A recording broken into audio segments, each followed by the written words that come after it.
Faut pas croire ce qu'on voit. C'est de la connerie à tous les coups. Non, faut croire ce qu'on regarde. Et je ne parle pas de regarder le 20h ou s'il reste du lait. Je parle de regarder avec cette chose que vous avez au fond des yeux, derrière, celle qui vous donne des idées et des histoires et des envies de falaises et de vent. Vraiment, il faut pas croire tout ce qu'on voit. C'est comme la patronne derrière sa caisse. En la voyant, on se dit « c'est une sorcière ». Bon, ça je vous l'accorde, on fait difficilement plus sorcière. Manque plus que la pomme rouge et on se croirait chez Blanche-Neige.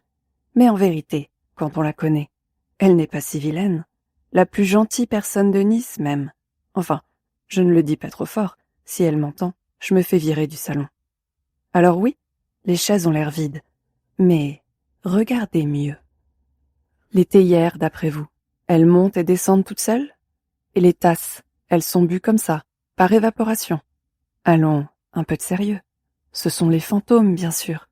Les fantômes de Nice qui se servent le thé et se le boivent. Vous comprenez maintenant pourquoi la patronne vous a fait asseoir avec moi. Il n'est jamais vraiment désert, son salon. Quand on est vivant, on occupe les places que les morts ont laissées. C'est la règle. Mais franchement, qu'est-ce qui vous a pris de venir à cette période? Faut pas s'étonner de finir trempé. Vous dégoulinez, ma parole. On dirait un pambagna. Je suis sûre qu'il ne le mentionnait pas, ça, votre guide, qu'on a toujours une pluie d'Irlandais pendant le festival de Cannes. Quand on est venu pour les plages, forcément ça donne la rougne. Ce qu'ils auraient écrit dans votre bouquin s'ils m'avaient posé la question à moi, c'est que le ciel d'ici, il est jaloux qu'on regarde en tapis davantage que lui. Alors chaque année, il nous fait un esclandre. On a le ciel qu'on mérite, que voulez-vous? Enfin, au moins vous êtes au bon endroit. Les jours de pluie à Nice, mieux vaut les passer ici qu'ailleurs, je vous le dis. Moi, en tout cas, je me sens comme un cake en train de dorer au four, avec le fauteuil bien mou dans le dos, tout autour les fantômes paisibles, les gouttes qui crépitent contre la fenêtre, les théières empilées et de l'autre côté, si on essuie la buée, voilà, le cours Saléya. Le cœur palpitant du vieux Nice. Pour l'instant, il est tout mouillé. C'est joli aussi. Mais il faut l'imaginer quand il fait beau, avec ses parasols rayés qui couvrent le marché aux fleurs. J'espère que vous aurez au moins un jour de soleil pour y sentir le poivre des dahlias et le parfum vert des bassines. Vous hésitez? Moi, je vous conseillerais l'étrangeté de la Masque. Mais ils sont tous excellents vu qu'ils viennent du coin.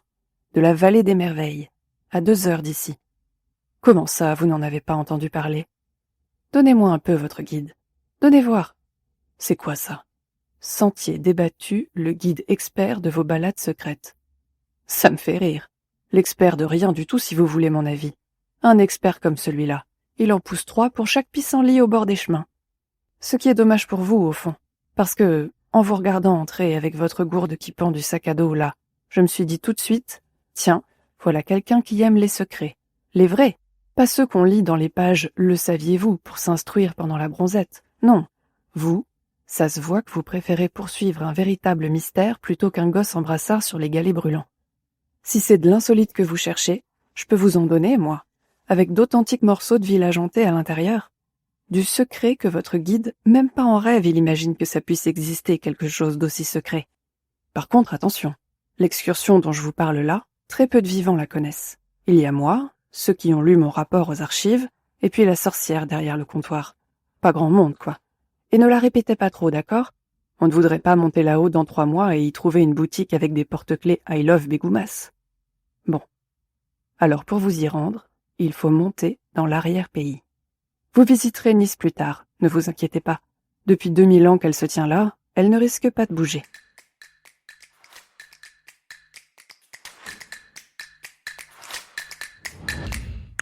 Vous écoutez Inky et Pete se livrent, le podcast lecture en 15 minutes, à peu près, qui donne vie et voix aux premiers mots d'un livre et vous donne envie de découvrir les suivants. Ou pas. Je suis Mafalda Vidal, amoureuse des jolis mots et des belles histoires.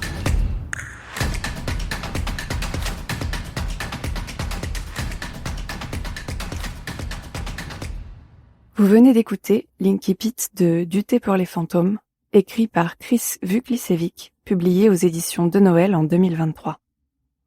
Dans cette histoire, nous, lecteurs et lectrices, sommes invités dans un salon de thé de Nice pour nous abriter du mauvais temps. Déjà en soi, c'est assez cool. Et c'est un salon de thé un peu spécial, puisque c'est un salon qui accueille les fantômes, ce qui est encore plus cool. Et le serveur, va nous raconter une histoire. Cette histoire, c'est l'histoire de 2 sœurs jumelles, des sœurs un peu sorcières, Félicité et Agonie. Félicité a un métier qui fait rêver, elle est théilogue et elle est aussi détective spécialisée en spectres, car elle peut voir et parler aux fantômes. Sa sœur Agonie n'a qu'une seule dent. Quand elle parle, elle crache des papillons noirs qui font pourrir tout ce qu'ils touchent, et aussi des plantes carnivores qui mangent les oiseaux. Ces 2 sœurs se sont perdues de vue pendant longtemps, 30 ans, et se retrouvent à la mort de leur mère. Ensemble, elles vont tenter de retrouver son fantôme, et pour ça, elles vont devoir remonter le temps et le fil de l'histoire de leur mère, pour savoir où le chercher, ce fantôme. Du thé pour les fantômes, c'est l'histoire de 2 sœurs, donc, que presque tout oppose. Félicité et Agonie. Rien qu'avec leur nom, qu'elles n'ont pas choisi elles, on est d'accord, on comprend beaucoup de choses. Félicité, adorée par sa mère, d'un côté, et Agonie, détestée et repoussée par sa mère et le monde, de l'autre. On imagine sans peine leur enfance injuste à l'extrême, et en grandissant, il y a l'accumulation de rancune, de jalousie, d'incompréhension, de silence, de mensonges, de trahison et de blessures. Et avec le temps, les blessures, ça s'infecte. Vous pensez que vous vous entendez mal avec votre sœur ou votre frère? Alors attendez de lire ou d'entendre l'histoire de Félicité et d'Agonie. Je vous assure que ça remet les choses en perspective. Du thé pour les fantômes, c'est aussi une histoire de magie. La magie du thé, la magie des fleurs, des noms, des fantômes bien sûr. C'est une magie très naturelle en fin de compte. Une magie fantastique au sens littéraire du terme, mais pas une magie inquiétante. Alors bien sûr, les papillons noirs et les fleurs carnivores, les orages de colère, tout ça c'est pas vraiment rassurant, mais la façon dont toutes ces menaces sont décrites les rend normales. Parce que là réside une autre sorte de magie, la magie des mots. L'autrice joue avec les mots, elle les décortique, elle les fait rimer, résonner, révélant leur magie à eux aussi. Le résultat, c'est une poésie folle, pour servir une histoire encore plus folle.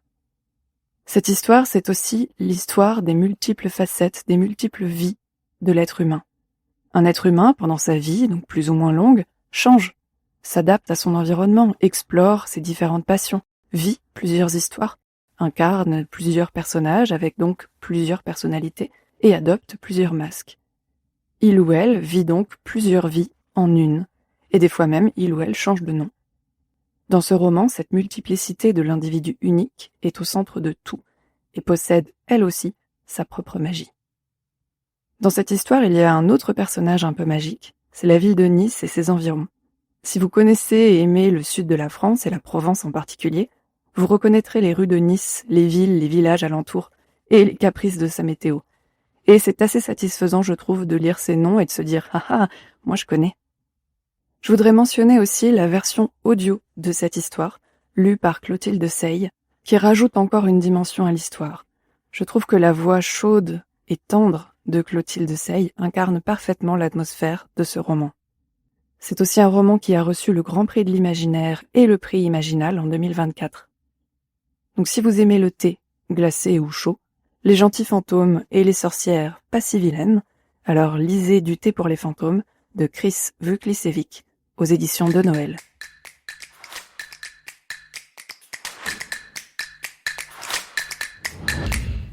Merci de m'avoir écouté jusqu'au bout. Si vous avez passé un bon moment, dites-le moi, dites-le aussi à votre plateforme d'écoute et n'hésitez pas à partager le podcast avec d'autres amoureux et amoureuses des mots. À bientôt!